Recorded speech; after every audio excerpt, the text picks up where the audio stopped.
is Rose Chiachi, and I'm the Executive Director of the Pike County Public Library. I'm here today to tell you how to sign up for a library card.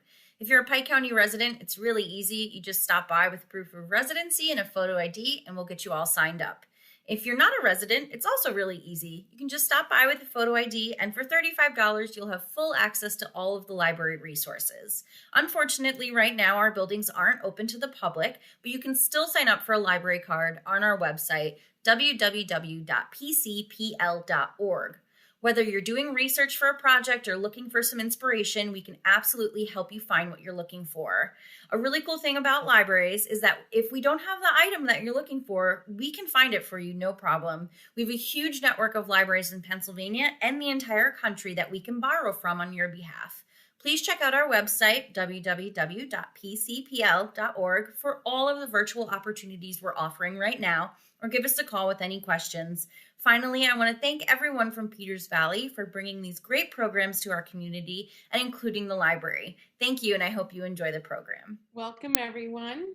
I'm Kristen Muller, Executive Director of Peters Valley, and I am so very excited to be here. I do want to acknowledge the funding from the Greater Pike County Community Foundation and specifically the Richard L. Snyder Fund for helping to bring this program to life, and definitely to Rose Chiachi from the Pike County Public Library. Today, we welcome Rick Wright, and we've known Rick for a number of years. Hi, Rick. Rick is an architectural and fine art photographer with his studio based in Philadelphia, Pennsylvania. Although he does come up to Milford, Pennsylvania quite often to do some of his research in architectural photography. He practices and teaches photography as a malleable medium.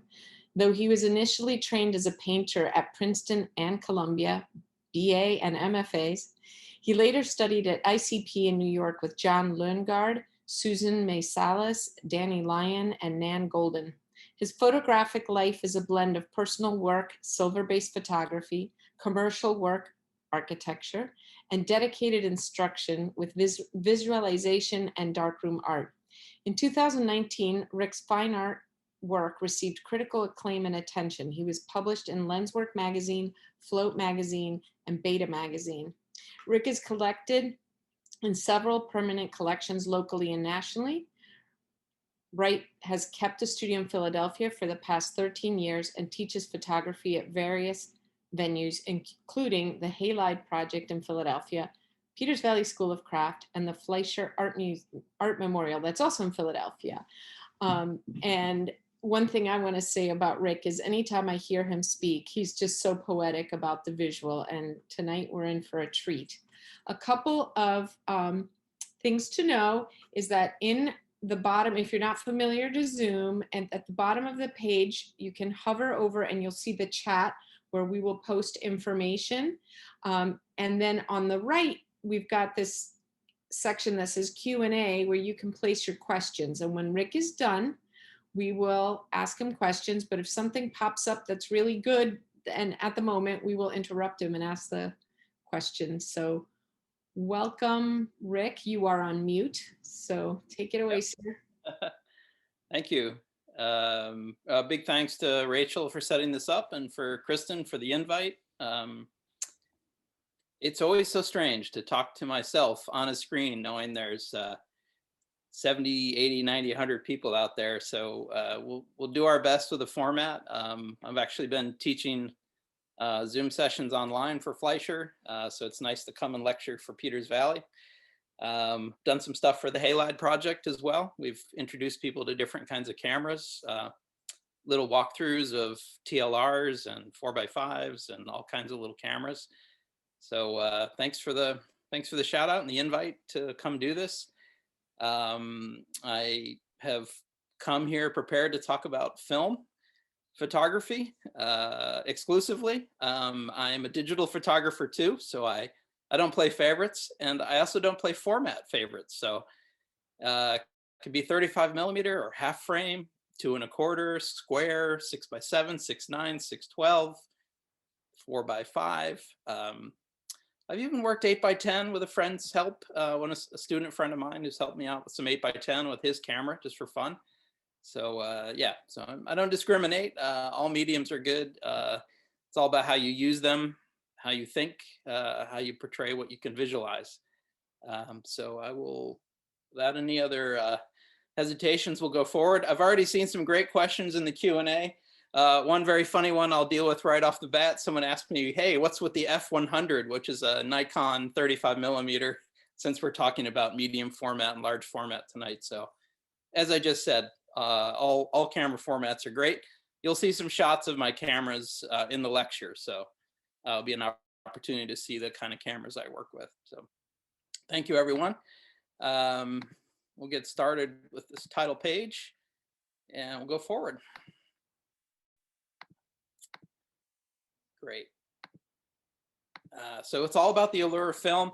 The gang told me maybe about 45 minutes, 50 minutes of talk. I brought about 50 slides. So if questions come up, Rachel has also been instructed to kind of jump in and interrupt me if something's really burning and you want to get it asked, especially a particular slide or any confusion. I'm very open to hearing from you. Let me know.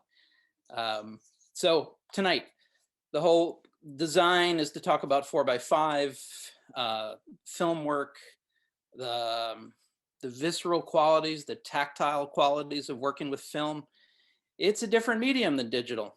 Namely, number one, and maybe the most important to me, is the method of working with it.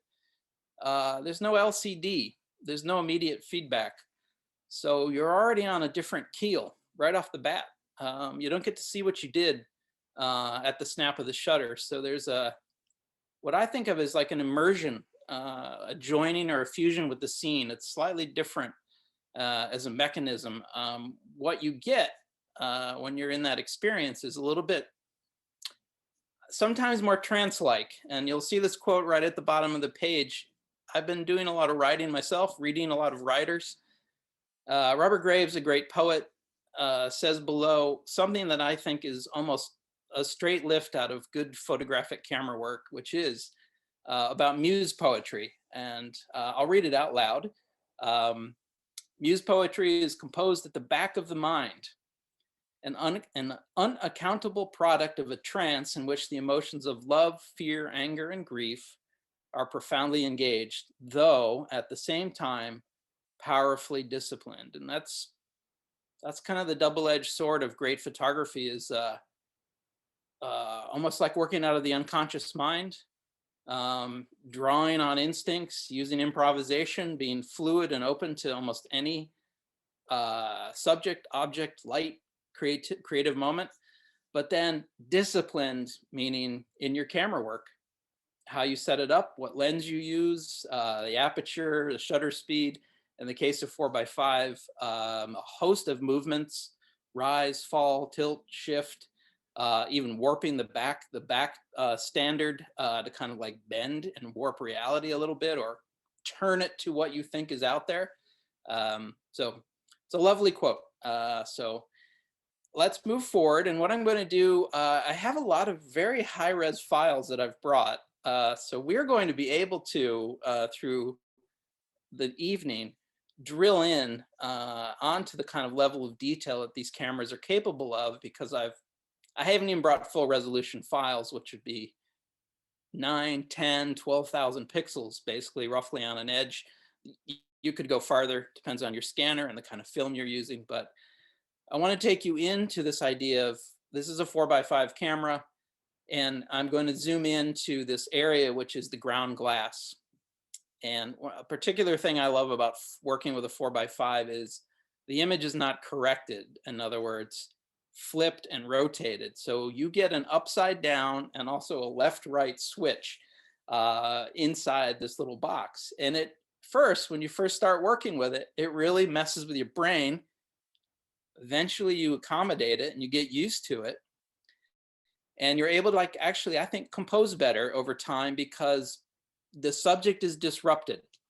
It's just value and light, volume, shade, massing. It almost becomes like sculptural, almost like someone would draw something in the real world for like a model or a still life. you put the subjects where you want, and you do it in a kind of more unconscious brain way. Back to that very original concept, or that original quote by Robert Graves. It puts you in a different state of mind, and it's one of the large appeals for me in working with these kind of cameras. This is the negative from that shot. And you'll note throughout the lecture tonight, I'll do a lot of, you're going to see actual pieces of film. And that's another appeal here, is that there's a record of what you did. There's a physical piece of film that's been rendered, developed. You can hold it. It has, I mean, I guess it's fragile in a way, but they're pretty robust things as well. But the fact is, it holds the scene. It holds the fact of the photons hitting silver and having rendered out into color or black and white.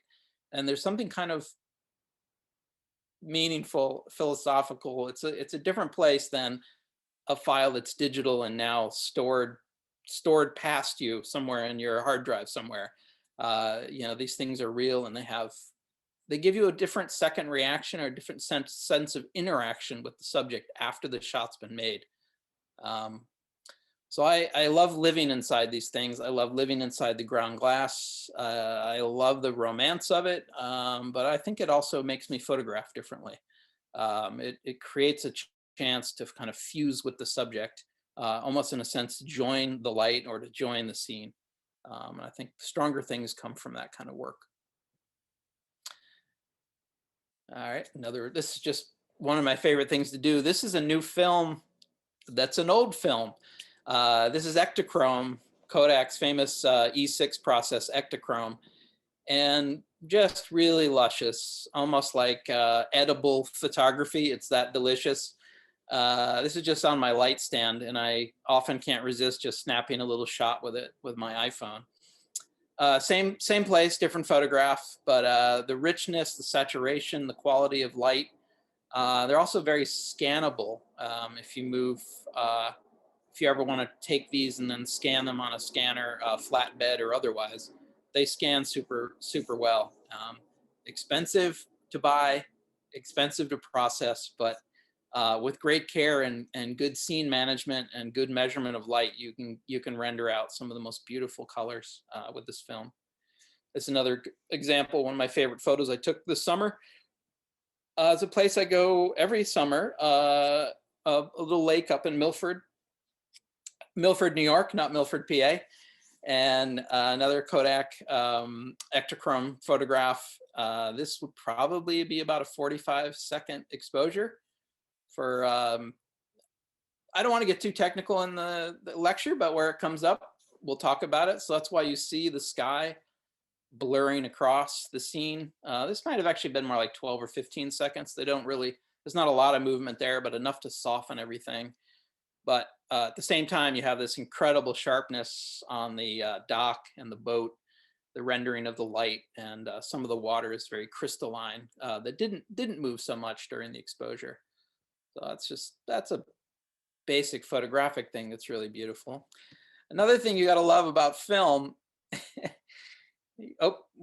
I went forward, here we go, is if I can get in there, these little dots, these are the clip marks that actually tear right into the film and break the emulsion. You can see them at the four corners.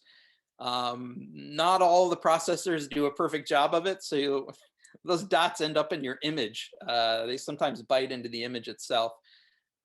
But then again, it's a part of this is a physical medium, part of the beauty of it and the irregularity, the unpredictability of it. So I got to step back and tell you why film has become more important over the years. I would say definitely in the last 6 to 8. I had made the conversion to digital like most in 2003, 4, especially when the new Canons came out, some of the new Nikons. By 2007, 8, 9, we were really, we're getting up there, 5, 6, 8, 10 megapixel. Digital was rendering beautifully. It was quicker. I love working on computers. I have a whole history of working in Photoshop, being a creative director. I love being on a screen. But I started teaching at this place called Fleisher Art Memorial. These are two of my favorite students, Jean on the left and Rachel on the right. And hi to both of you who are maybe out there, and thank you for letting me use your photo to talk about the darkroom. But teaching it, I began in 2009, 2008, 2009 to teach for Fleisher in the darkrooms there. It eventually corrupted my spirit and my soul back towards thinking about film again. So it was kind of abstract at first. I was good at teaching it and was growing with it, and but I wasn't doing it as much as I thought I should be. I was still very much in digital. And then there's this fellow right here. You know what? On the right side, his name's Smokey Wurtzel. Became a mentor of mine, and he also visited the darkroom about every year. He would come make a visit and talk about cameras, how to print. And as good as I was at printing myself in the darkroom for my years at the International Center of Photography and afterwards, I wasn't accomplished. I was like middle level, maybe well, more than beginner, but like a middle level printer. Smokey here, we would work together 2, 3, or 4 times a year in his darkroom up in New Jersey near Princeton. And he basically single-handedly re-educated or extended my education and sort of harnessed my already budding re-interest in filmmaking, using film as my primary medium for some of my fine art. So I explained that so that's Jean by the way, and Rachel. And again, so he offered me, I bought it, his father's Roliflex, and this is what really got me going. This is many, many years ago now. A little 120 film camera, 2 1/4. It makes a little 6x6 square image. The top glass here does the viewing. The bottom glass here takes the picture onto the film. But they're lovely works of art. If you have any love for mechanical things, a Rolly, the one I have is from the 50s. These two here actually I'm showing are from the 50s. They're not mine. They're from much sharper, more beautiful renderings on the web. So I picked there. But mechanically beautiful objects, wonderful to work with. You feel like something's going on. There's so much to attend to when you work with one of these cameras, but they almost teach you, and that's another thing I really like about film photography and mechanical cameras. Setting a shutter speed is not abstract. Like on a digital camera, one dial can do everything. It might be your ISO, your ASA. Then suddenly it's your aperture, and then suddenly that same wheel is your shutter speed. It's kind of like, what mode are you in at the moment? Whereas mechanical film cameras, there's an actual knob dedicated to aperture. It's on the lens or it's on the side. Shutter speed is another knob as well. ISO is set yet somewhere else. Depth of field is understood in different ways because you would have these beautiful little depth of field scales right on the lens, or in the case of a Rolly, it's over on the side. As you twist this knob, you'll see how much is in focus left or right, I mean front to back in your scene, by these little guidelines right on the side of the box itself. And then again, here we are back to the ground glass, another place that you're really living and joining and fusing with the scene. This one has a grid. Mine does too. I think it's kind of a nice way to help you align things or work in like structured and disciplined ways with composition. And that little center mark there is the focusing, a way to sort of split it and focus it to get it sharp where 2 images cross. Additionally, most Rollies have a little flip out magnifying glass. You flip it out and put your eye down in there, and you can get a hyper precise focus, plane of focus out of these beautiful bits of ground glass. Rachel, I'm asking, there hasn't been any questions yet. One quick question. Yeah, what's Just that? in. Where can you get an old Rolly serviced? Do you know? You know, I haven't had to, and what's funny is I've started to dabble in my own repair. Halide Project's been getting a lot of cameras donated, so I've been doing my own. This period of the pandemic, I've been kind of training myself to kind of pick up.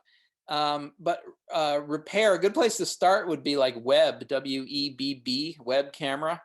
They won't necessarily they don't necessarily do the repairs there, but they may be able to put you on to some mechanics that are left in the world that are still doing it, and they are out there.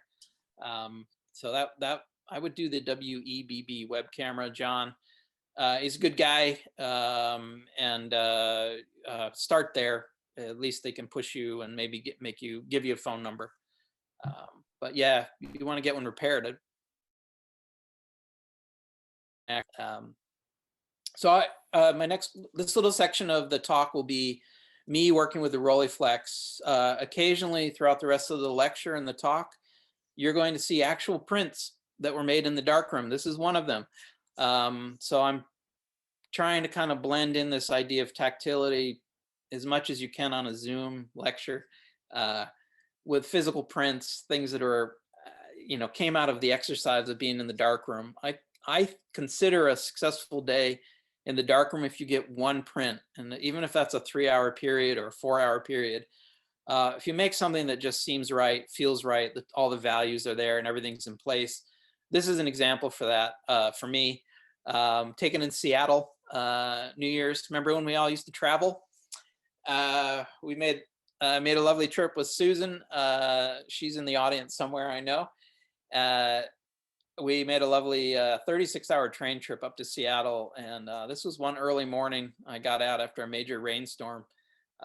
It's their very famous, I forget what these things are called. I always forget, because it's not a carousel, is it? No, it's not a carousel. It's a, Ferris wheel. Thank you, Ferris wheel. So that's, since I was age 6, I could never remember Ferris wheel, and it remains to this day. I still cannot. But I liked it. I like representing it in the straight on way because it doesn't look like a Ferris wheel anymore.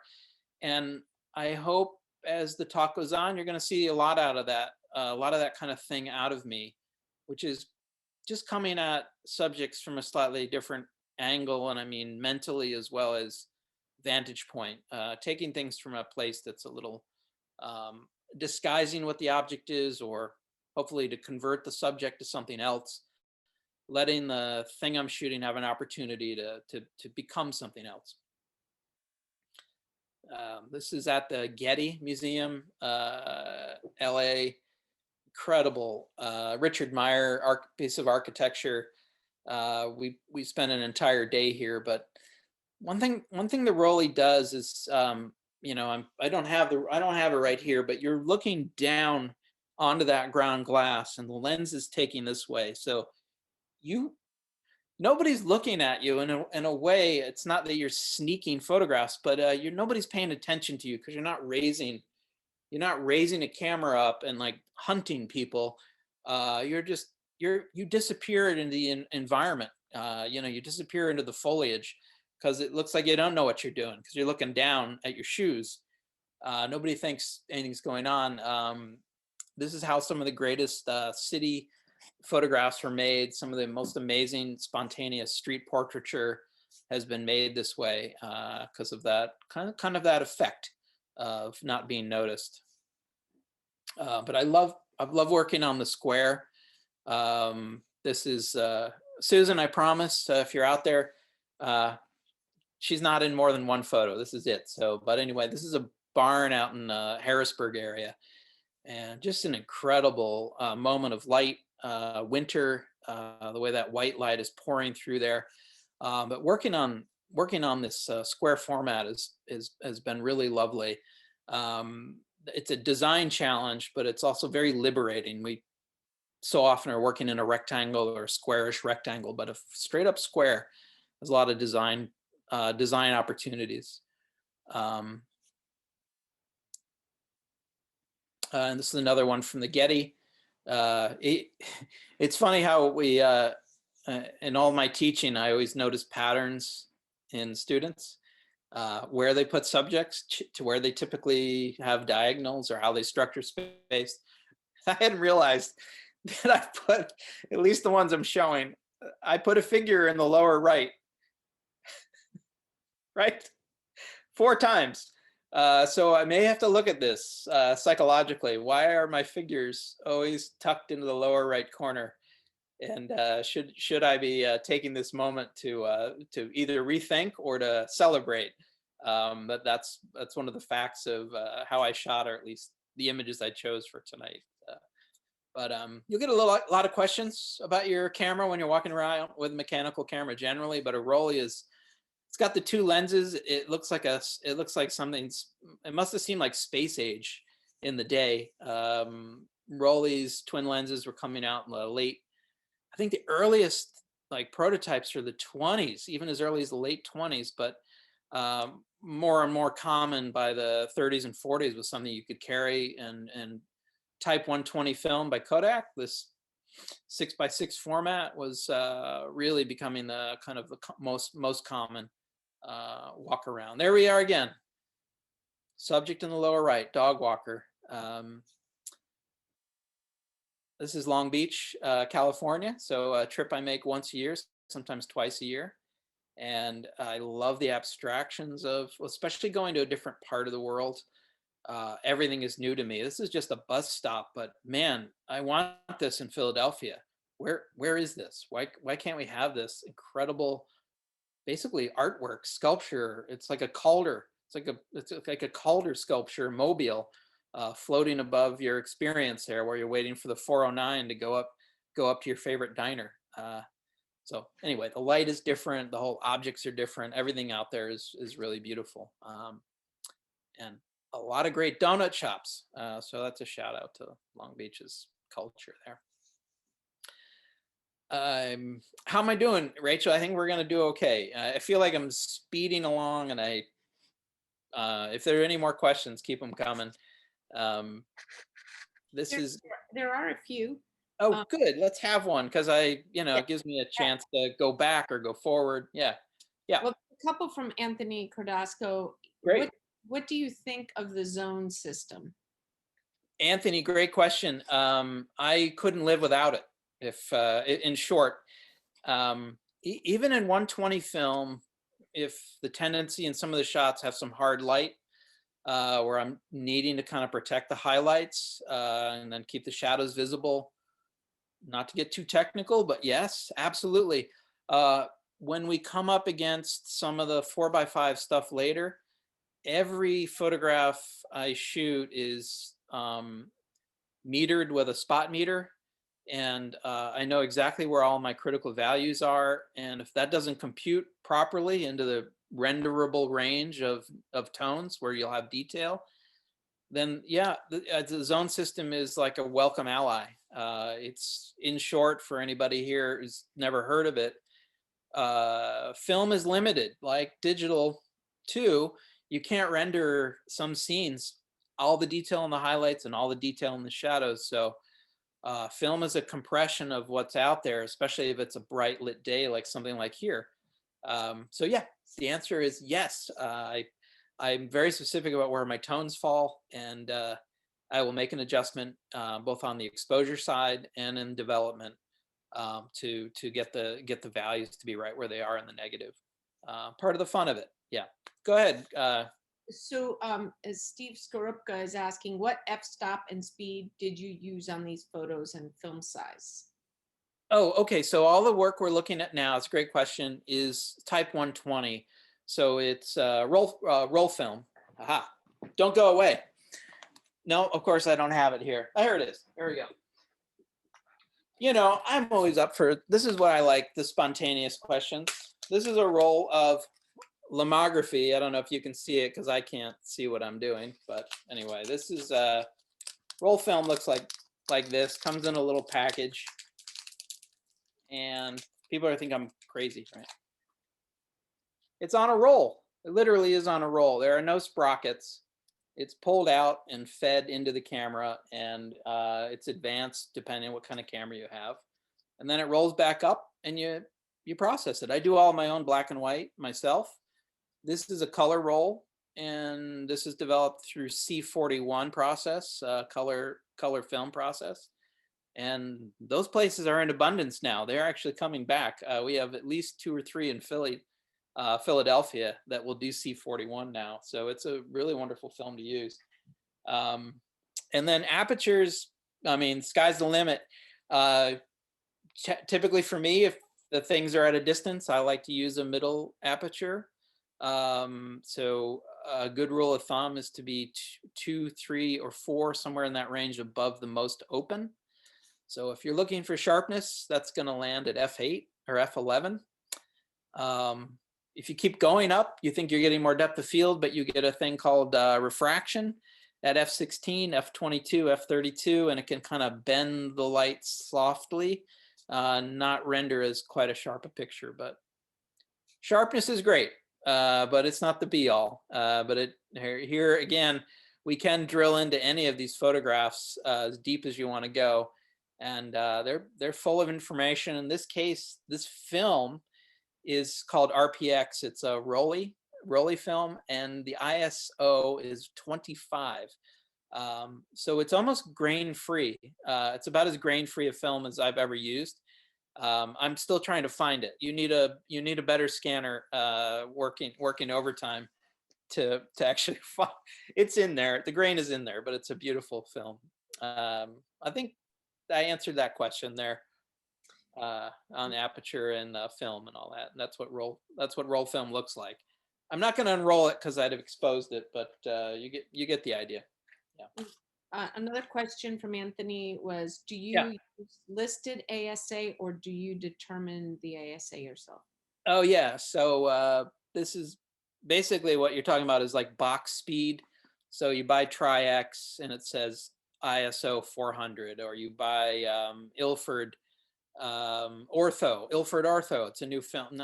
It's an old film that's been re-released. That's 200, and Ectochrome is rated at 100 and so forth. So the answer is, yeah, I always do experiments to figure out, because I might be using a different developer, or I may be doing a little bit of the zone system. I always come up with what's called an EI, which is an exposure index, which is, even though the company says 100 or 400, I'll shoot it where I know I'm getting the values I want over time. So there's always an experimentation with a new film to find out where that lands. So I always suggest doing, tight little half stop brackets, or you can change it in your ISO on your camera, develop and see which negative you think is the best and has the best information. Then that's your exposure index. From there on, expose at ISO 70 instead of 100, or ISO 150 instead of 100. So yeah, that's a great question. Good technical question. All right. Love this. This was taken down in Florida. This is basically, I was standing on the dock trying to kind of hold the camera steady for almost 40 seconds, maybe almost a minute. This is a little dredge working out on the Intracoastal Waterway.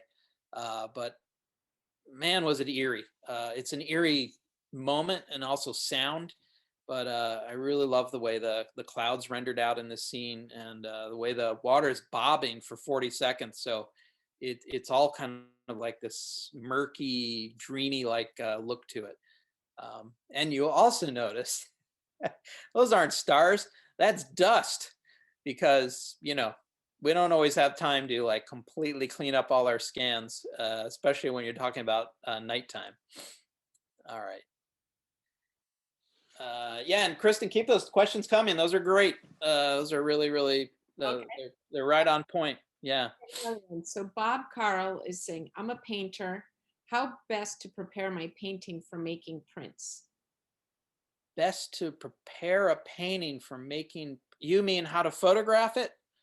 Right? I think he must mean like, what's the best way? Honestly, keep it easy, a cloudy day, which is diffuse light, and be as square as you can to the canvas. And my other big tip would be, do not use a wide angle. Zoom out your lens if it's if it's a zoom lens. Extend the lens and get farther back from your artwork, because you'll get a flatter, more realistic representation of the canvas. So those are 3 quick tips. Otherwise, we got to get into a lighting conversation, which could be lengthier. Yeah. And then Morris Taylor said they went to Brooks Institute in Santa Barbara, photo school BA, was production manager at high profile lab in LA for 22 years with Herb Ritz, Helmut Newton, etc. Moved to the Poconos in 2006, really wanted to continue exploring the carbon process, realized that chromium is really nasty, gave up. Any suggestions? Thanks. Yes. If you want to move into what we, the new buzzword is historical processes, not antiquated, not out of date, not, ancient, but historical, meaning still current, viable, interesting. I would point you to, which has come up already, the Halide Project. And that's like the halide salt, Halide, halide. That's what they do, and they're in Philadelphia, and they are constantly coming up with new workshops. They were, before pandemic, you had cyanotype and Van Dyke Brown and wet plate and not daguerreotype, I guess, or something along those lines. There's a lot of they basically touch on all the historical mediums and have been putting together workshops. So take a look at them. They're not currently having workshops, but they will very soon in that same vein. And a lot of their artist talks, our artists, almost all of them are working in historical processes of one kind or another. So silver gelatin, that's old hat. That's the easy stuff, but they take on the really amazing and older processes. And many artists are keeping them alive. So I would check them out. Oh, by the way, this is another from Long Beach. Getting back to talking about like what I find curious, these little islands out here are not islands, which is so terrific. They're man-made and they're oil wells, and you don't know it right away until you learn that that's what's going on. So one of the ways that they've beautified the islands to make them look natural is those are also fake palm trees. Not the ones in the foreground, those are real, but the stuff in the background is either a blend or fake ones. And I just love the detail of a piece of film like this. This is actually I don't know what kind of aircraft, but it's a fighting aircraft going through the scene like a little bird. But when you drill in there and on a large print, you can see that it's actually a little. It's not a stealth bomber, but it's like one of those kind of like hyper modern looking airships. That sounds old fashioned. An airship. What is this? The Hindenburg? I don't know. So a dirigible. It's not a dirigible. So a few more of these, and we'll push on. I guess I got about 20 minutes. I better get on to my other stuff. But those great questions, all of them. I hope I was helpful. This is the Redwood Forest up in California, one of the many Redwood forests, but this is where a couple of the tallest trees in California exist. One's called the Mother, one's the Father. Really incredible experience, and was glad I had this camera with me. The ground glass again, the immersion, the connection to what's out in front of you was all part of the process with film and with this kind of scenery. See, I always think I don't have enough slides, and I know I won't get to everything, so we'll keep it moving along. All right, so now we move on to a little bit into 4x5 work, even though this is still 2 1/4. This was taken on the Queen Mary II, a ship that is permanently docked since the 60s in Long Beach. And I just like this idea of like 6x12. 2 squares, one on top of the other. It was 2 frames taken one after the other. It reminds me of a Charles Sheeler. If anybody knows Charles Sheeler as a photographer and a painter, just the simplicity of it, the sort of minimalism, all these little shapes, the curves, the forms. And I thought I just also like the format, which is like a long rectangle. So I found out that there are such things as roll film backs for 4x5 cameras that will take that same piece of roll film, right?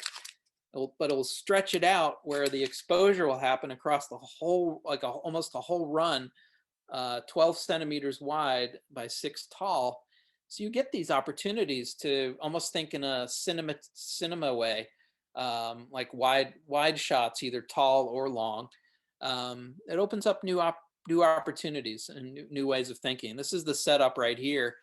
I have this in a technical camera, which is a 4x5 camera with mechanical controls for really precise placement.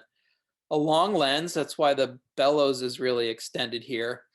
But here on the back, you can actually see, I have Rolly, you can see it there. Rolly, I think probably shooting Rolly 25, that film I was talking about, RPX 25 or 100. And this is the roll film back. Instead of a sheet of 4x5 film, you load in your roll of film right here and you crank it on over, and it's going to pull through 6x12 every single time. And you only get 6 frames on a whole roll. Normally you're getting 12 to 16 frames. Here you just get 6 because you're taking up so much real estate. But this is really fun to work with, and I will see what direction it goes in. I've just started to print some of these from the summer.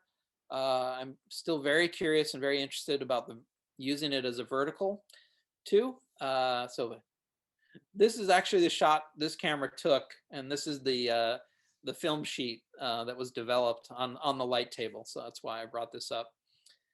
Just a beautiful little shack across the water with all the trees in motion and blurring.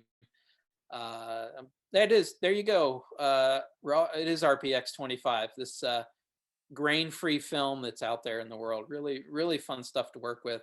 Super thin emulsion, so it scans great, but it's also pretty delicate stuff. Yeah, question? An anonymous attendee wants to know where they might start to find a good 4x5 camera. Like, where would you? You know, basically, I would look at keh.com because they're reliable in the sense you can return it if it's not working out.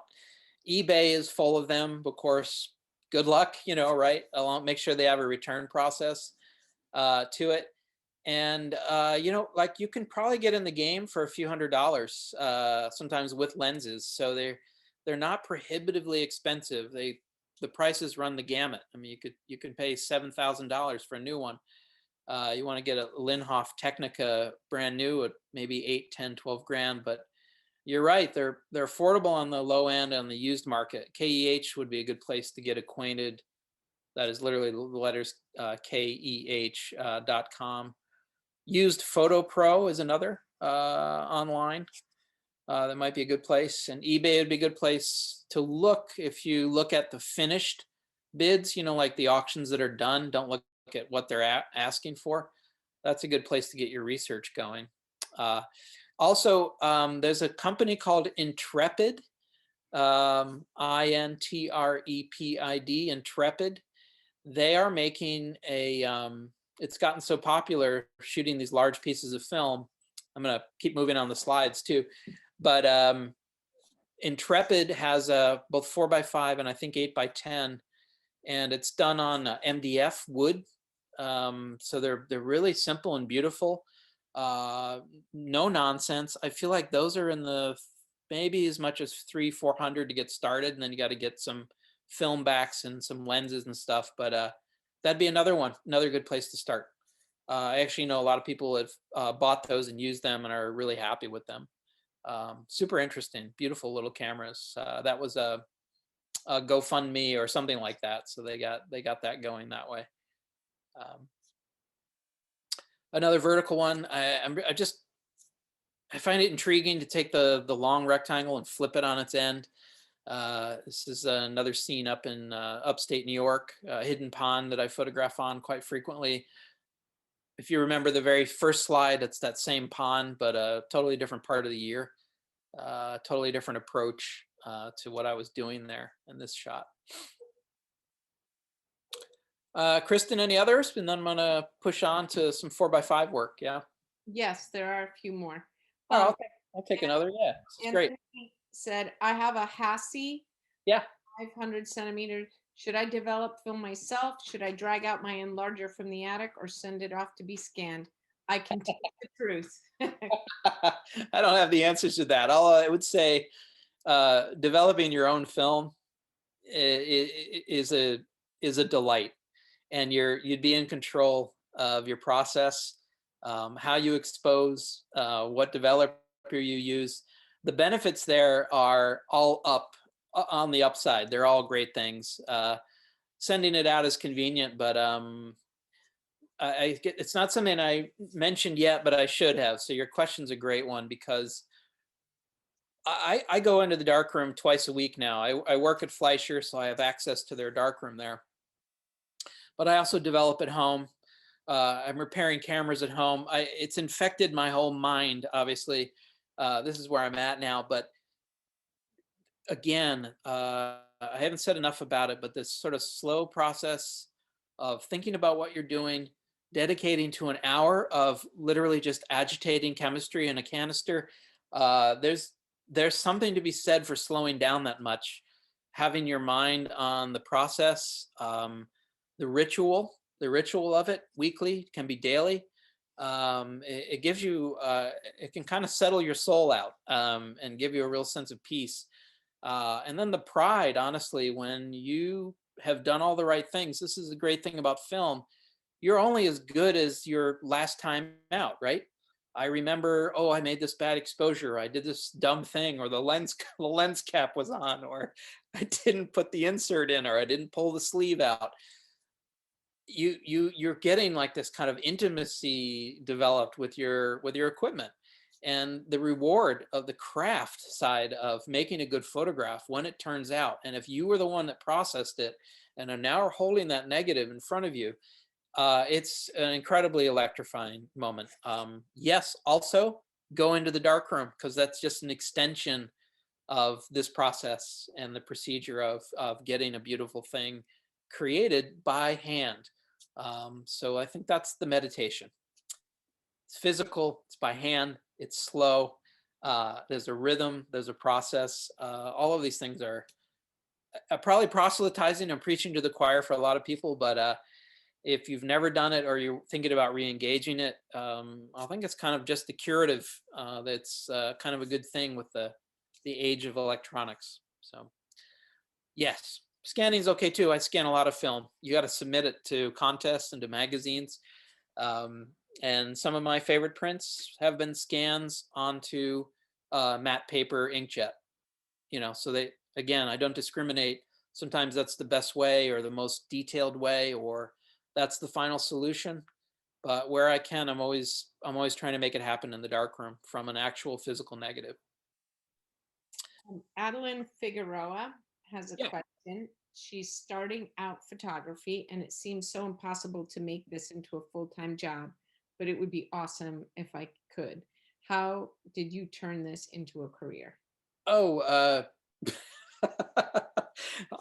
I went to ICP over 25 years ago. So, what's funny is right after that, I went into design, and in an odd way, I did all this study in photography and fine art. My degrees, as Kristen said, are in painting. So all of that was fueling the movement towards fine art. But then I kind of drifted into the fields of design and creative. I was a creative director for a while. And then I just decided to come back to photography. And then I think, especially in the last 10 years, I've been shooting architectural photography. How did I do it? I just started studying and practicing. Literally, whatever field you think you might be good at, if it's wedding, lifestyle, sports, you just go out to events that are open to the public and you begin. So that's what I did. I have my own apartment. I have other people's houses. I had an architect that I was good friends with. I started doing some small things for him. So wherever you're a professional, you think you're professionally inclined, just do it. Start doing it for free for yourself as practice. You'll quickly be asked questions about, are you available? when they see your results as they get better and better. So that's all I can offer. I wish I could say more. I just constancy, I guess, in practice. Even if I didn't think I was good enough or worthy enough to do it, eventually you just are. You just become that thing that you're pursuing. Kristen, you may know this is Ray. And Ray, if you're in the audience, you're here as a ghost-like form at the Zimmerman farm, where we had a really fun 4x5 class a handful of years ago at Peters Valley, which was a real lot of fun. We used an instant 4x5 film. I can't recommend it. It's great. It's also really problematic stuff.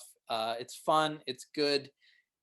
Difficult medium. You're going to see some of those in my last slides. But so this will be some of my 4x5 camera work. There was one question. Yeah. How did you get that? How did you make that effect happen on Which Wright? one? This one? Yeah, the ghosty effect. A double exposure. He was there and then he wasn't there. So all the things that have been exposed twice are solid, and the figure who was there and then not there, you can actually see his arm extending in here, and then he came into the scene more fully. So it's basically two exposures, one on top of the other, create that.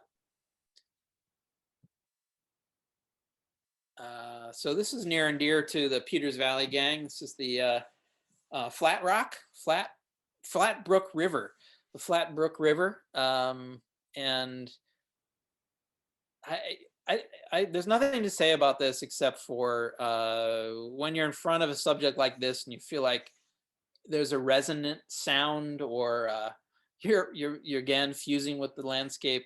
These are the kind of things I look for. I'm also very structural in terms of how I build images or how I think about them. So there's a lot of design things going on here, but we'll take you on a little walk through some of these photographs, which are again here rendered out at not even close to the resolution that's in the negative, but for our purposes of zoom, they're just it's like the old photographs of Carlton Watkins, Ansel Adams after him, but I love Carlton Watkins because he's doing these glass plates in the 1800s, late 1800s of Yosemite. Just remarkable the way a scene can kind of, I don't know, make you feel like you're there or understand what the photographer was experiencing on a visceral, spiritual level. I hope that some of that translates, because that's the feeling I have often when a photograph's really getting good. I feel like the light itself is really enfolding me, or it's making the whole scene just kind of have a static electricity, a potency to it. I took this one quite long ago, but I included it because it was working with a 4x5 is not the fastest action. It's not a point and shoot. There's a lot of commitment to vantage point, lens, really crafting something. And light is elusive, right? It doesn't stick around forever. There's this beautiful patch of light on this kind of hay-like grass, but it was going away. So it was one of those times when I finally worked fast enough that I conceived the image, I measured all the light, I got all my, as the question earlier, the aperture dialed into where I wanted it, and then was able to make the exposure. And I always usually take 2 exposures when I'm in the field, slightly off of each other by maybe a half stop. And then, of course, if there's any mess up in development, you're developing too. So if you get a nice slice or a cut, or something really goes wrong, it's nice to have that second one around. Here, right locally in Philadelphia on the Wissahickon Park. Here, using the 4x5 to really blow out the background. So this will be a more open aperture for the person who asked that question earlier. Sometimes I go the opposite direction. A tendency is to have everything sharp, working with 4x5 and f/64 and all this stuff. There's even there's a group of photographers who adopted that f-stop as the be-all, like having it all sharp front to back. But wonderful, wonderful things happen in the detail. Let me zoom in here. There's incredible things that are happening in the detail of a shot like this because of the resolution, but because of the lens work, getting the plane of focus right where you want it. But then look what happens in the background. Just these incredible, almost like painterly action. Just the rendering of it, the softness of it, the way the light is interacting back there. They're both special in their way. So I want to always be aware of when to utilize either or to have both together in one photograph.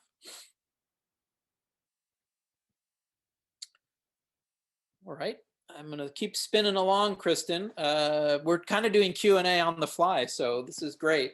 I'll plan to just keep moving along. We're doing good. This is a architectural assignment I had at Princeton University. This is their famous arch, Blair Arch. And they were happy to have me use film. This is pretty rare, but I have done it a few times for a couple architects and for the school, where I've shot in 4x5, the 4x5 black and white film. The melt that you see on the bottom here is it's an instant film, which I really loved, and that's that problematic one. It doesn't always turn out, so it's pretty risky. It's where it's like an old Polaroid. It's the gel meeting the film and not perfectly, so it just looks like half developed goo, and that's part of its nature, and it's part of the medium as well. But I guess it was Anthony asked me about zone system. So Anthony, you couldn't do a photo like this without the zone system.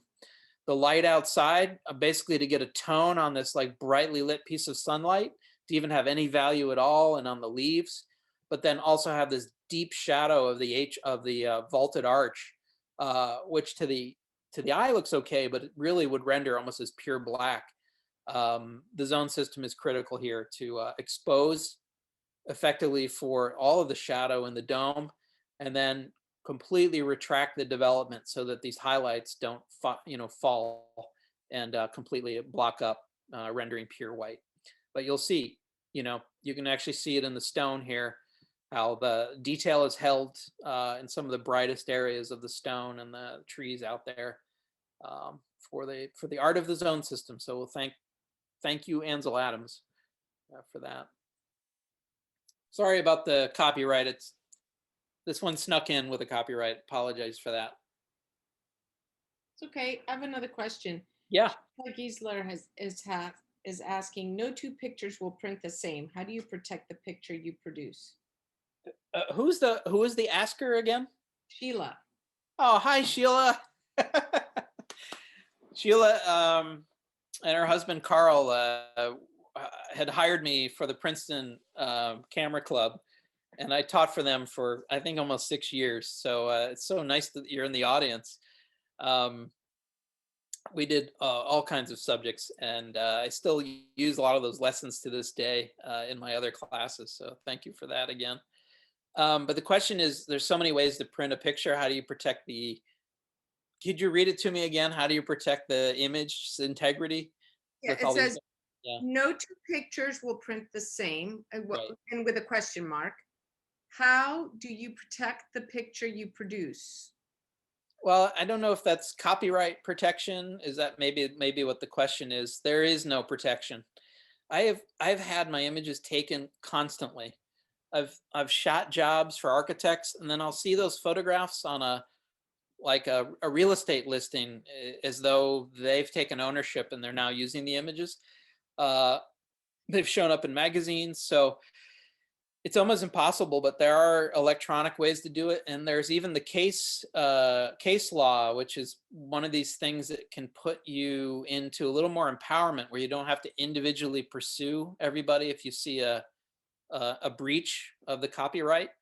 But I don't know if I can actually say you can protect images other than registering them, copyrighting them, and being vigilant, noting places where they might show up. But in terms of rendering images, yeah, also the interpretation in the darkroom is wide open for any particular negative, any particular performance of it. But people taking images, just don't put them out at super high resolution on your website. you know, try to control that. I've seen images out there on gallery sites that are 6,000 pixels wide, and you know it's a mistake. The image hasn't been resized for web, so it might be actual print file from the artist. So those things slip through. So it's just about a little bit of vigilance and restricting. I also make the JPEG when I put it. You can make the JPEG very low quality. It will render nicely at the level it's seen on screen, but it would not be a printable file. Wouldn't be even close to it. This is Prospect Gardens in Princeton, the same project. Really enjoyed this shot. Super as hot and bright sunlight as you can get. Again, thank God for the zone system in this kind of exposure. Kristen, I'll just keep going and keep taking questions. This has been really fun. I'll give you more questions. Edward Kalunian is asking, do you prefer to limit yourself to 1 or 2 film stocks on an outing, or do you find yourself bringing multiple choices? How does doing one or the other affect your personnel process? That's really awesome. Terrific question. By the way, we're in Greece now. So I take my camera on assignment professionally. The 4x5 is also used as my vacation camera. This was a vacation in Greece. I'm actually going to talk about a couple of these photos, my personal story with them. But 4x5 is not easy to carry around. It goes in a backpack, but a handful of lenses, it's not as crazy as you think. So here's your question. When I go out with 4x5, always it's one stock. It's always one film stock. I can't go out thinking, oh, these two have this color, this one has this black and white, you know. I go out very purposefully because I'm shooting monochrome, or I'm going to be shooting that Ectochrome that you saw, or Portra, or whatever color base. So I'm usually really specific, and I stay with one stock. I shoot FP4, Ilford's FP4 for almost all my black and white 4x5 work. Now, great question is, other times you're going to see at the very end, my last slides, I'm in a project right now to show you my current work where I go out with 2 or 3 stocks every time I go out, because I'm working my way, I'm trying to find the right one for the project I'm working on. So I've tried everything from like Lomo, Lomography's film stocks, which are, some can be pretty wacky, to Ilford orthographic, Rolly infrared, Ilford SFX, Portra has an 800. There's a Cinestill 800 color. I've been going through I've been running the gamut. So when I'm in an experimental phase, I want access to all of them. I'll shoot out a whole roll and I'll switch and I'll reload something else. I'll go out again, or every subsequent morning I'll go out with a new film. But generally, once I'm onto it, it's one film only. I don't like to, especially don't like to blend color and black and white on one day. Things won't work for me. It would affect my process, as you're suggesting. So I like to stay in one thing when I'm out. So Edward Kalunian also asks, do you use lens filters when shooting black and white film? Yes, of course. You know, if you go back to, I'm not going to be able to, if you go back to that Rolly shot, which wasn't my Roliflex, I'm constantly using yellow, almost when I shoot black and white. A yellow filter is almost always on there so that the blue sky has a little rendering.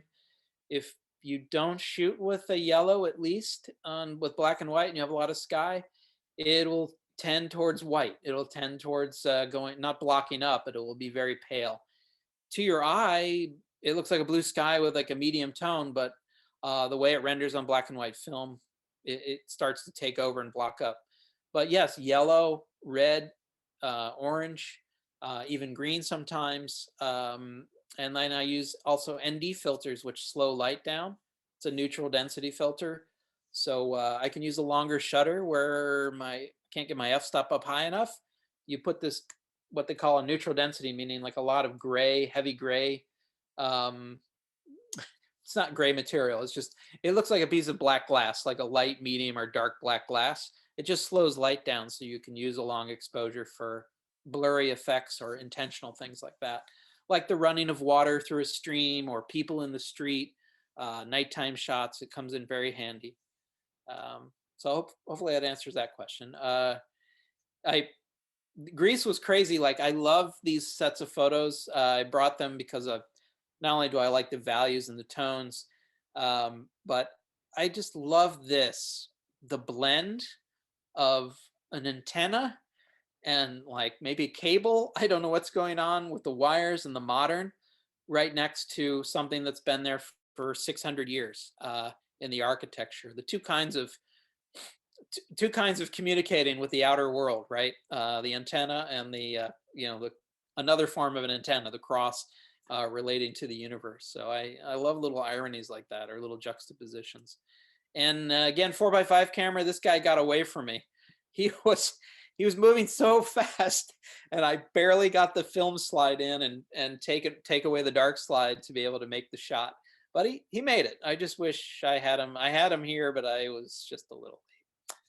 So, and keep the questions coming. This is great. This is another great little, the modern world, the electricity counter with an incredibly old little nook on a small little alleyway. And this is on Paros in Greece, a small little island I've been to now 2 times and hope to return again. It's beautiful. A question from Anonymous. Oh, Anonymous, wait. I like No, it. hold on. No, from Sheila. Guys, look. When printing an image is what I meant. Oh, excuse me. Sorry. So from Anthony Cordasco. So you take 12 prints, some with filters, some without. Do you take notes for each exposure? When I'm learning a new film stock, yes, and I constantly make notes. If it's 4x5, I don't go away. Stay right there. If it's 4x5, then the note taking is paramount. I make exhaustive notes after each shot that I make, and it's nuts, but it's something you have to do. So here you go. Get yourself one of these, an analog book or just a regular notebook.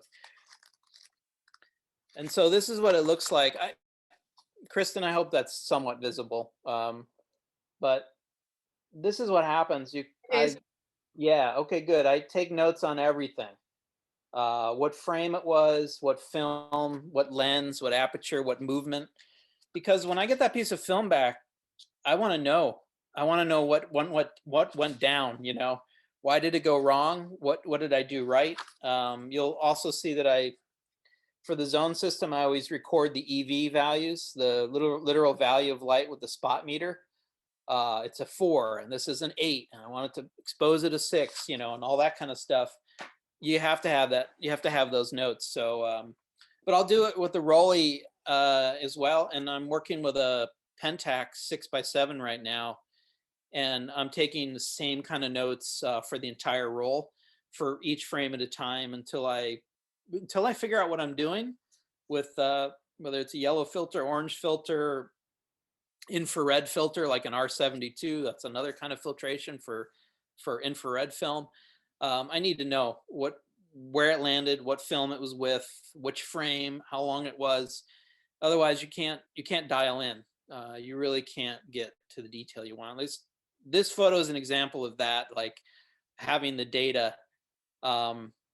This was a hot white tungsten light that was lighting this scene, and this thing could have lost everything, but no, it's there.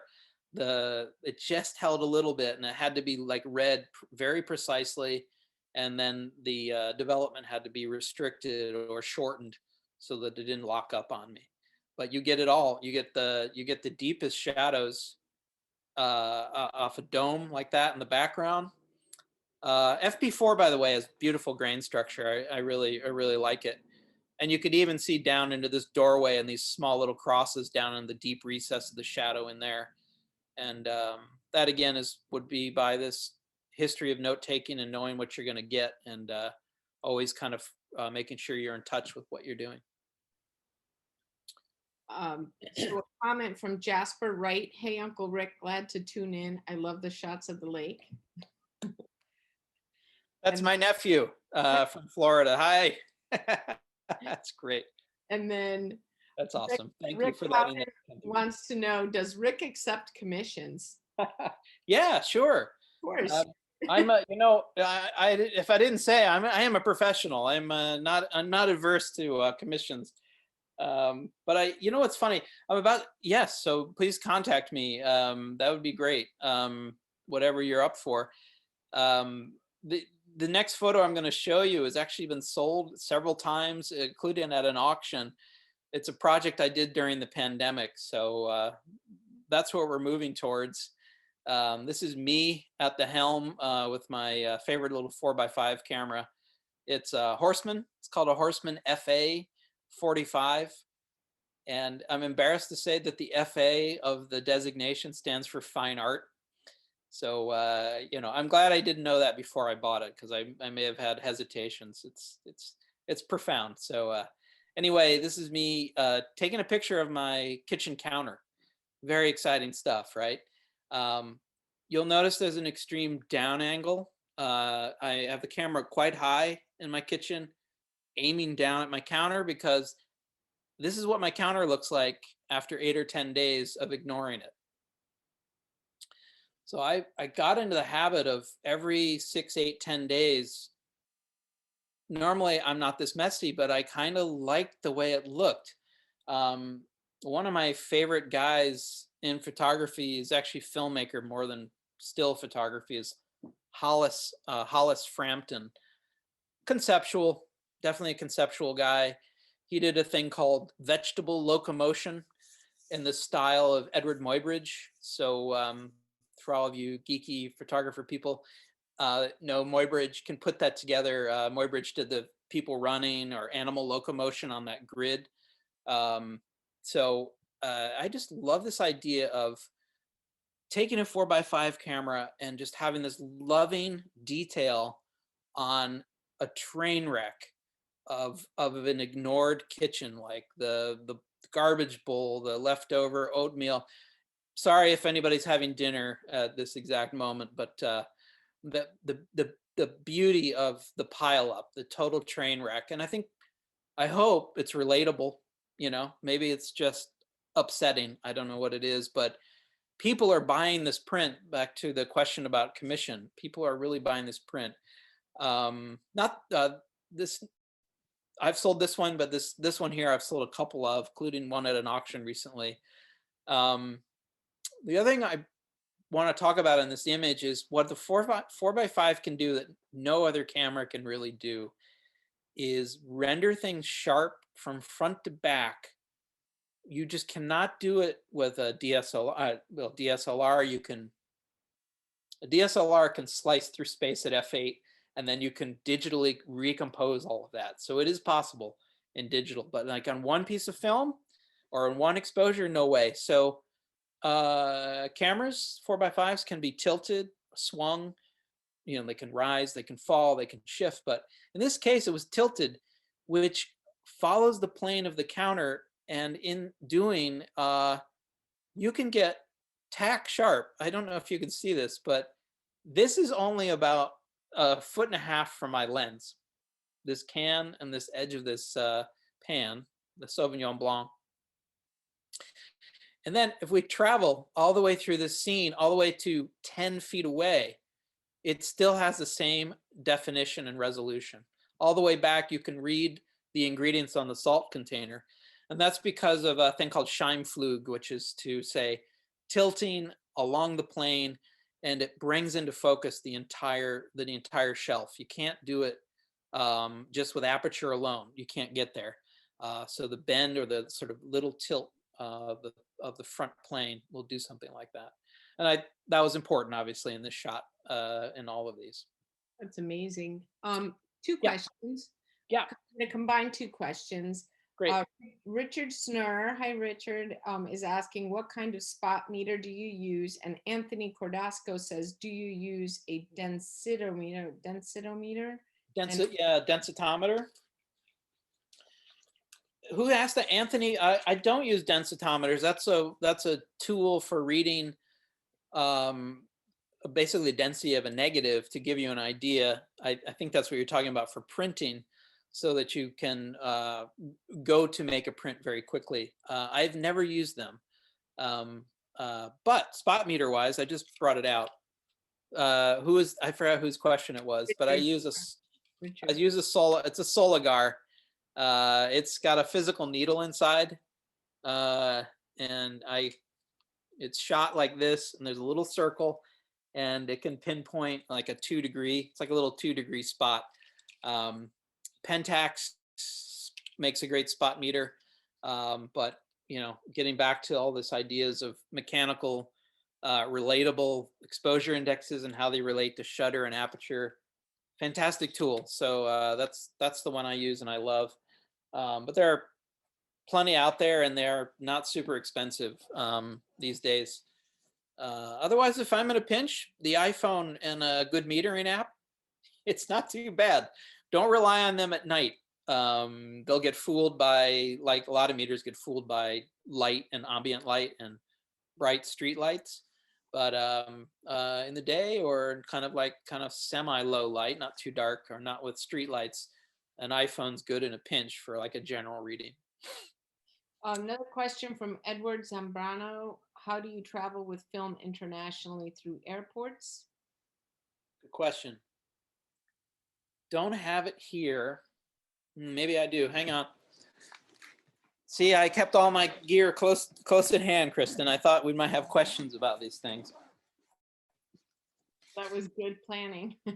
Eduardo, how are you? Good to hear from you. Eduardo's a student of mine in the darkroom. So Eduardo, you can buy these really lovely pouches that are lead lined. Domke makes them. You can get them used. I haven't bought them new because people have just given them to me because they don't know what to use them for. That's what they're used for. I don't have it handy, unfortunately, but it's DOMKE, Domke bags.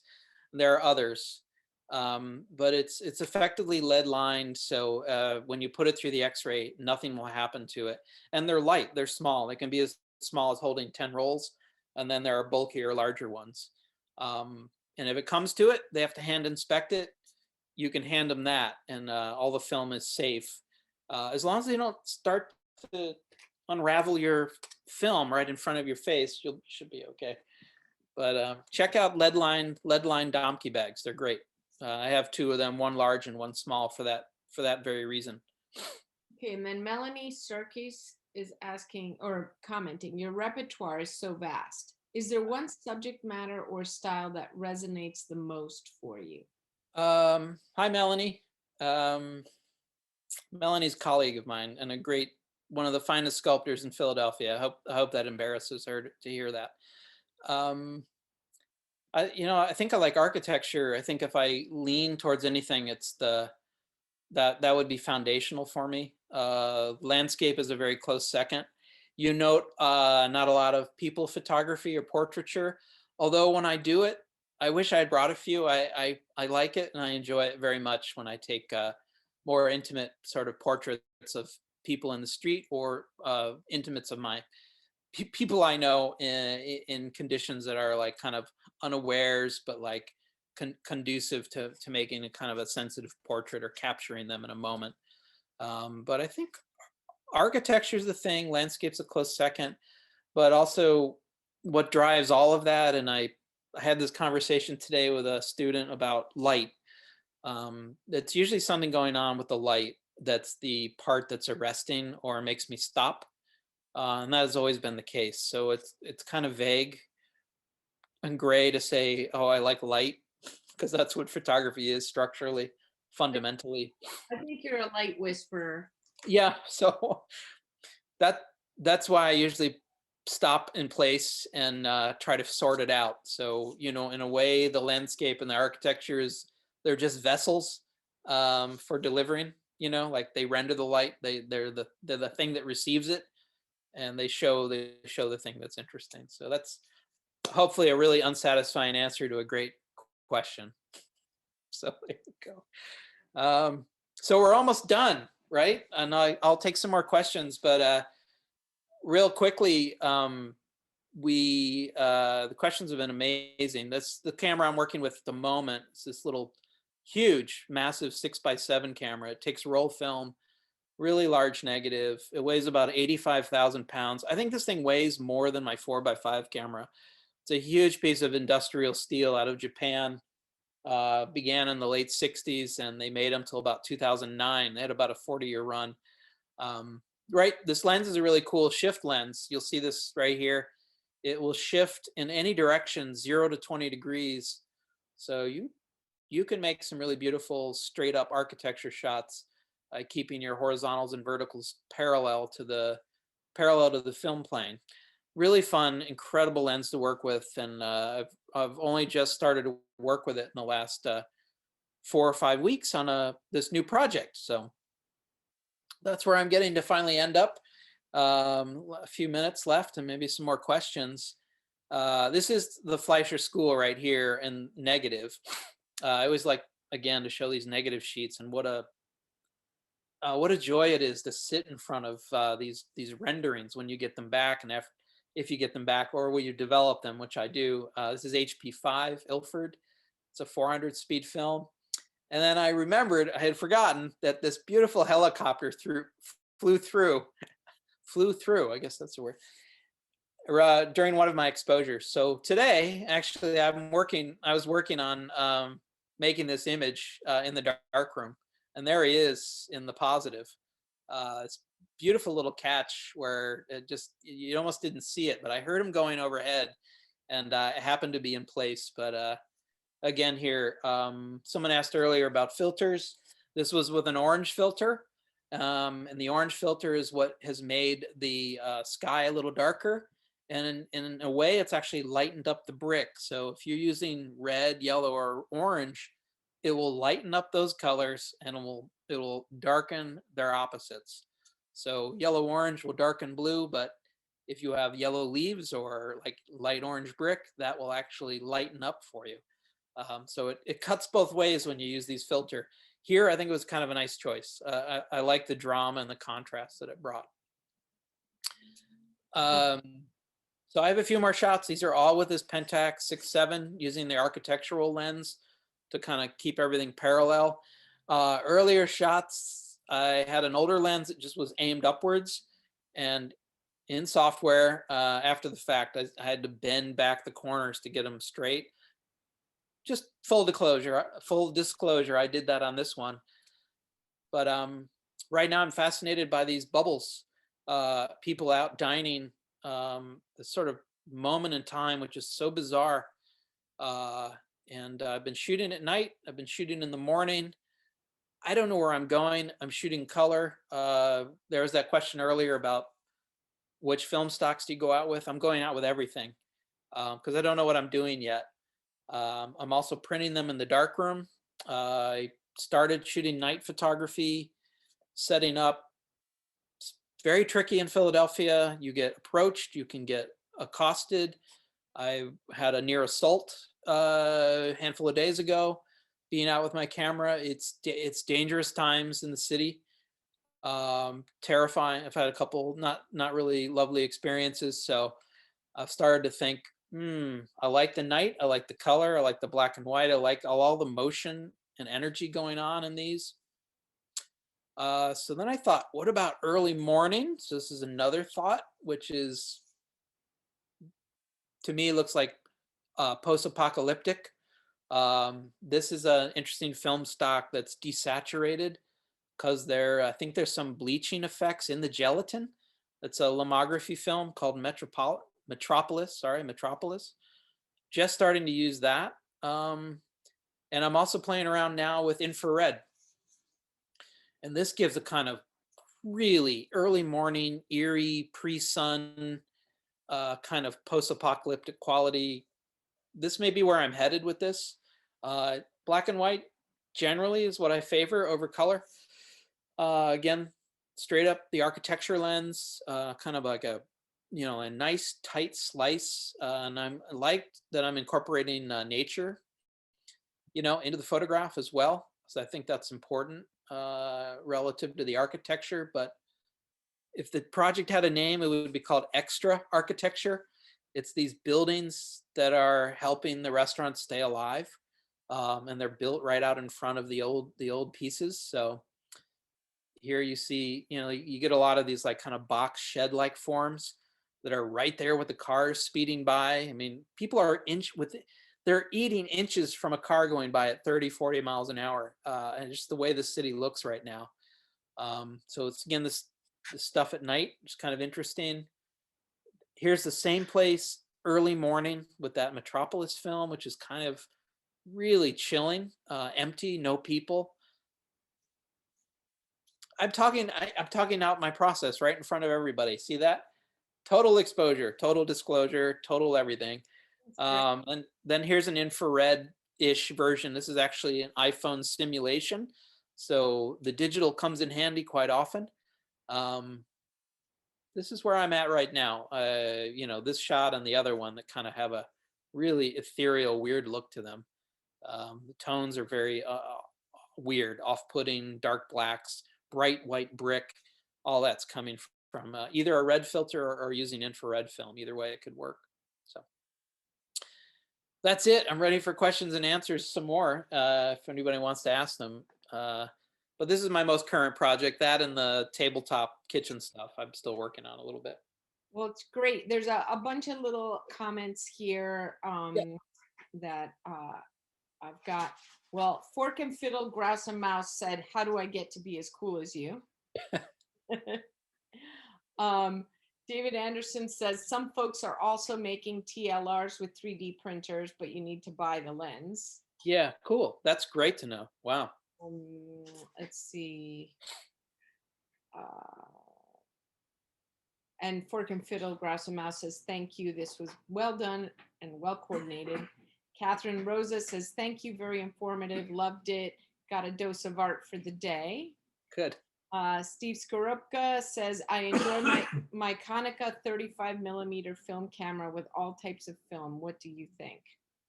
Yes, of course. Konica, I know that camera. I actually had one for a little while. I shoot with everything. Like, I just don't discriminate. There's always a moment if I'm in a project, though. If I'm working on an idea in a project, then a certain camera with a certain film makes sense, and that's where I get the most resonance. Then I'm on my way, and I don't even look at another camera or another kind of film. It just has to be that at some point. But yeah, that's a great one. Okay, Alexandra Orgera says, how do you organize your negatives through the years? Piles of, say, like my kitchen. Alex is my dearest friend here in Philly, one of my dear friends, and my assistant too on many architecture shoots. So I love that question. And I'm probably just as bad as everybody. I just have boxes of them, but the negatives are in slot, like in plastic sleeves, and the plastic sleeves are labeled with the year and the date, and generally coordinated by a year or so in each notebook. So they're in these nice protected notebooks with the binders, inside. So that's the best I got there. It's certainly, I don't have anything related to like a digital echo or something in parallel, to the analog that lives in the digital. I don't have it together like that. No way. But they're properly labeled anyway. Valerie Chasser-Levine says, how do you simulate IR with an iPhone? Those shots were just, you can play around with the red filter in Snapseed. Snapseed's like a post-processing iPhone app. Lightroom could do it too. Lightroom's a post-processor. Any of those are all great. But I just looked at it with simulated yellow, orange, red, and then you can play around with the lightnesses and intensities. But it does a pretty good job of giving you a sort of a feel for what an infrared might look like. Snapseed. Snapseed. It's a great little post-processing app if you don't have Lightroom on your phone. Okay, Anthony has 2 questions. I'm going to merge them so we can wrap up tonight. And I want to say to everyone that if you have more questions, please, contact Rick, right? Because we've Yeah. got your Did information you there. want to put you can put my email in the chat, especially of course somebody who wants to, I'm all up for commissions, of course. But Right. is my email in the chat or I think so. I mean, Rachel's put all sorts of information in there. So look in the chat and copy that or look them up. Okay. And then also, lastly, the 2 questions from Anthony. How and where do you store your 120 film fridge or the freezer? And do you have one that you can't live without black and white film filters? Okay, so when it comes to film filters, if you had to choose between 1 or 2, which ones can you live without? Can't you live without? And then where do you store your film, in the fridge or the freezer? Yeah, I don't hang on to film long enough. I buy them 5 at a time in like a pro pack, and it's usually shot within a matter of days. So refrigerator. I never would have any kind of long-term storage, although I would consider the freezer if it's a film going out of, if it's the last Kodachrome, ever in the world, right? Or some unusual film that's just about to be discontinued, then really look up ways to really bundle that up tightly and get it in the freezer if it's important to you. But new films are coming out all the time. So that's what's kind of crazy.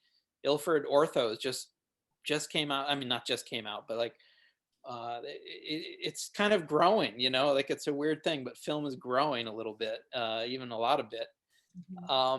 And filter wise, I have a yellow filter like on my every lens I have when I shoot black and white.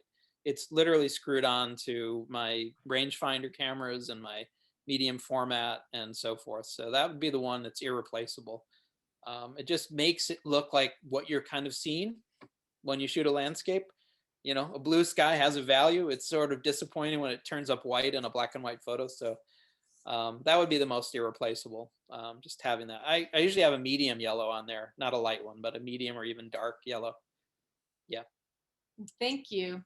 Rick Wright, thank you so much for a beautiful night. And we look forward to seeing you on campus at Peters Valley. There's still a couple of slots.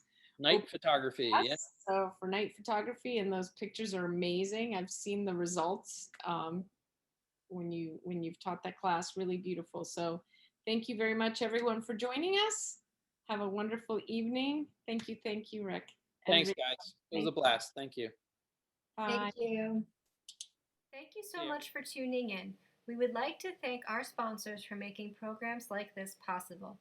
If you liked this video, please hit the like button and subscribe to our channel to receive more like it in the future.